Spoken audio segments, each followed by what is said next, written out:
पूरी सिंध जिया ज़िले दादू में भी फूड कंट्रोल अथॉरिटी वारनि जूं कार्रवाइयूं तेज़।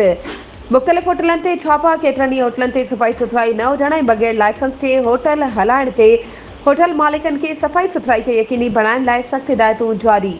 8 होटलनि खे लाइसेंस न रखण ते चालान ठाहे ॾिना विया। Bus stop Shahzad Ali baker खे चालान जमा न कराइण तां फाइनल नोटिस जारी कयो वियो।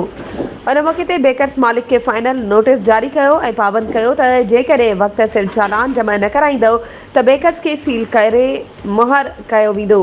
उन मौक़े ते FSO food control authority madam Nadia Nadeem Jokhio media खे ॿुधायो त पहिरीं फूड वारनि जी ऑफिस सिर्फ़ डिवीज़न लेवल ते हुई। हाणे हर ज़िले में DC ऑफिस अंदरि असां जूं ऑफिसूं खुली वेयूं आहिनि।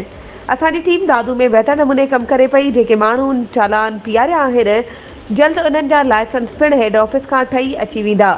हुन मीडिया जे हथां शहरनि खे इहो पिणु पैगाम ॾिनो त किथे बि ज़हरीलो खाधो केमिकल वारो खीर तयारु थींदे नज़र अचे त अहिड़ो इतलाउ मुंहिंजी ऑफिस में अची करे मूंखे ॾियनि।